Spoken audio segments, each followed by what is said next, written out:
நம்ம குழந்தைங்க கிட்ட நிறைய விதமான பிரச்சனைகளை பார்க்கும்போது நமக்கு தோணும், இதுக்கெல்லாம் ஒரு தீர்வு இல்லையா அப்படின்னு நமக்கு தோணும். டியா பிரெயின் ப்ராஜெக்ட் வந்து குழந்தைகளுக்காகவே டிசைன் பண்ணப்பட்ட ப்ராஜெக்ட். இந்த ப்ராஜெக்டை குழந்தைகளுக்கு நம்ம கொடுத்துட்டோம்னு வச்சுக்கோங்களேன், நம்ம குழந்தைய மோல்டு பண்றதுக்கு இதை விட ஒரு எக்ஸலண்ட் டூல் வந்து உலகத்திலே கிடையாதுன்னு தான் நான் சொல்லுவேன். அதுக்கான ஒரு தீர்வு தான் வந்து டியா. ஸோ நம்ம இப்போ வந்து நிறைய பேரண்ட்ஸுக்கிட்ட பேசலாம். அவங்க குழந்தைகிட்ட இந்த கிளாஸுக்கு அப்புறமா என்ன மாதிரியான மாற்றங்கள்லாம் பார்த்தாங்க அப்படின்னு சொல்லிட்டு நம்ம அவங்க கிட்ட டிஸ்கஸ் பண்ணலாம். சொல்லுங்க சார், பௌஷிகாவை கிளாஸுக்கு போடுறதுக்கு என்னென்னலாம் எதிர்பார்த்து கிளாஸுக்கு போட்டீங்க?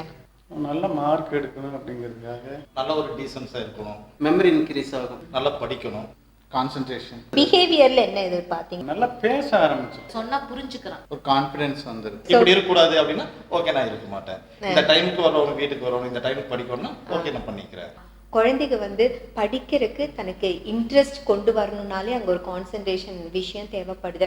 என் குழந்தை வந்து படிக்கிறது இல்லை, படிக்கிறதுக்கு உட்கார வைக்கிறதே ரொம்ப கஷ்டமா இருக்கு அப்படின்னு நிறைய பேரண்ட்ஸ் சொல்றதை நான் கேள்விப்பட்டிருக்கேன். அகடமிக் சைட்ல என்ன காரணங்களை நம்ம சொன்னாலும் குழந்தைங்க கிட்ட படிக்கிறதுக்கு உட்கார்றதுக்கு இன்ட்ரெஸ்ட் இல்லை அப்படின்னா அது கான்சன்ட்ரேஷன் ப்ராப்ளம் தான். ரொம்ப நேரம் உட்காந்து படிக்க மாட்டேங்கிற, அப்படி புக்கு படிக்கிற ஹேபிட்ஸ் கிடையாது, புதுசாக விஷயங்கள் தெரிஞ்சுக்கிற இன்ட்ரெஸ்ட் இல்லை, இது எல்லாமே கான்சன்ட்ரேஷனோட ப்ராப்ளம் தான். ஆனால் அந்த பேரண்ட்ஸுக்கு ஒரு டூல் இருக்குது, அதை மாத்திரக்கு ஒரு தீர்வு இருக்குது. அது என்னன்னு கேட்டிங்கன்னா கான்சன்ட்ரேஷனை டெவலப் பண்ணி கொடுக்கறது. இப்போ அகடமிக் சைடுன்னா வேற என்ன சேஞ்சஸ்? ஏன்னா ஃபெயில் ஆகிற குழந்தை அடுத்த இப்போ பேசிக் எல்லாம் தெரியுது. 40 மினிட்ஸ் ஆகுங்கிறாங்கன்னு வச்சுக்கோங்க ஒரு இது மனப்பாடம் பண்றதுக்கு. இப்போ ஒரு 10 மினிட்ஸ்க்குள்ளரே வந்து பண்ணிடுறான். ஹேண்ட் ரைட்டிங் இம்ப்ரூவ் ஆயிருக்கு, ஓரளவுக்கு மார்க் வாங்கியிருக்கிறாங்க. அதாவது வந்து மேத்ஸ்ல பிரச்சனையா தான் இருக்கும். அப்புறம் இதெல்லாம் வந்ததுக்கு அப்புறம் வந்து அவங்க எப்படி எடுத்தாலும் புரியுதுங்கிற மாதிரி சொல்றாங்க. அதுக்குன்னு ஒரு ஸ்பெஷலைஸ்டு மெத்தடாலஜி இருக்கு. அந்த மெத்தடாலஜியை ஃபாலோ பண்ணும்போது குழந்தைகளுக்கு எஜுகேஷன் மேல ஒரு பேஷன் வந்துடும், ஒரு படிக்கணுங்கிற ஆர்வம் வந்துடும்.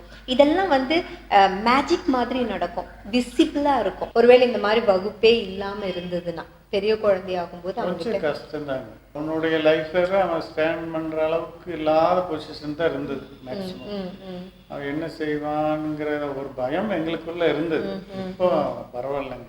சரிங்க, இந்த மாதிரி கிளாஸஸ் வந்து நம்ம குழந்தைகளுக்கு வேணுமா? கண்டிப்பா வேணும்.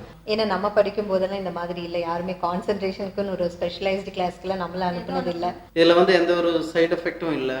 இதுல வந்து அவங்களுக்கு ஒரு நான் அவங்கள தன்னைத்தானே புரிஞ்சிக்கக்கூடிய ஒரு அதாவது வந்து அவங்களுக்குள்ள இருக்கிற திறமையை வந்து வெளியே கொண்டு வரக்கூடிய ஒரு முக்கியமான ஒரு ரெண்டு விஷயம் இவர் சொன்னது எனக்கு ரொம்ப பிடிச்சிருக்கு. அதாவது செல்ஃப் அனலைசேஷன், நான் யாருங்கிற ஒரு புரிதல் வந்து இந்த கிளாஸ்ல வர எல்லா குழந்தைகளுக்கும் இருக்கும்.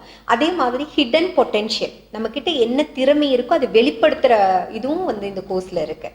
நம்ம பார்த்தோன்னா நம்ம வந்து நம்மளுக்கு பர்டிகுலரா எதுல இன்ட்ரெஸ்ட்னு நம்ம தெரியாமையே ப்ராட்டப் ஆகி வந்துட்டோம். கரெக்ட். இவங்களுக்கு வந்துட்டு இந்த ஃபீல்ட்ல விடும்போது தே ஆர் ஸ்பெசிஃபிக் இன்ட்ரெஸ்ட்ங்கறத அந்த டேலண்ட் ஐடென்டிஃபை பண்ணி வெளியில கொண்டு வரீங்கன்னு ஐ காட் an ஐடியா. எனக்கு மெயினா வந்து அவனுக்கு பேசிக்கே தெரியாதுன்னு சொல்லலங்க. ஹோம்வொர்க் எழுத மாட்டான், எதுவும் பண்ண மாட்டான். இப்ப வந்து அப்படி இல்ல, அவனோட சேஞ்சஸ் இருக்கு. எனக்கு அதே வந்து ஒரு பெரிய அதிசயம் தான்.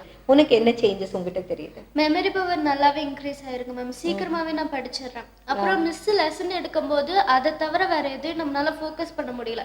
கான்சென்ட்ரேஷன் பவரும் இன்க்ரீஸ் ஆயிருக்கு. அப்புறம் ஸ்டேஜ் ஃபியர் இல்ல. Very good. கிராஃப்ட்ஸ், அப்புறம் டிவி பார்க்கறது குறைஞ்சிருச்சு. அதுக்கு பதிலாக கிராஃப்ட் ஒர்க்ஸ் எல்லாம் நிறைய பண்ணிட்டு இருக்கேன். கிரியேட்டிவா உனக்கு ஏதாவது பண்ணணும்னு தோணுது. Okay, very good. குழந்தைகளுக்கு வந்து நம்ம சொத்து சேர்த்து வைக்கணும்னு நினைப்போம். ஆனா மிகப்பெரிய சொத்து வந்து குழந்தைங்க வந்து தன்னை தானே பாதுகாத்துக்கிறது, யாரோட ஹெல்ப்பும் இல்லாம தானாவே வளர்ந்துக்கிறது, தனக்கு தேவையான விஷயங்களை கத்துக்கிறது, டிசிப்ளினோட வாழுது, மற்றவங்களை டிஸ்டர்ப் பண்ணாம இருக்கிறது. இதுக்கெல்லாம் தான் இந்த கிளாஸ். இந்த கிளாஸோட நீடு நம்ம சொசைட்டிக்கு என்ன இருக்கு? நம்மளோட இதுக்கு நம்மளோட இன்ட்ரெஸ்ட் ஃபோர்ஸ் பண்ணாம nowadays it is must for a society. So இது வந்து இப்ப நிறைய இடத்துல நம்ம இது பண்ணிட்டு இருக்கோம். இது 4th இயர். நீங்க டியாவோட கிளாஸ்க்கு உங்க குழந்தை மூலமா உங்களுக்கு இப்ப அதை பத்தி டேஸ்ட் பண்ண முடிஞ்சிருக்கு. நீங்க எவ்வளவு மார்க் கொடுப்பீங்க? 80 மார்க்ஸ் கொடுக்கும். கண்டிப்பா 80 மார்க்ஸ். 100% கொடுக்கலாம். 100 மார்க்கே கொடுக்கலாமா? ஒரு மார்க் கூட கம்மி இல்லையா? இல்லைங்க மேம், கண்டிப்பா கொடுக்கலாம். ஸோ பௌஷிகா ஹாப்பியா இருக்கியா? ஓகே. குழந்தைக்கு வந்து ஒவ்வொரு குழந்தையுமே ஜீனியஸ், அதுதான் நாங்க சொல்றோம். ஒவ்வொரு குழந்தையுமே ஜீனியஸ். அந்த குழந்தை தன்னோட ஹிடன் பொட்டென்ஷியலை வெளியில கொண்டு வரக்கு ஒரு டூல் வேணும்.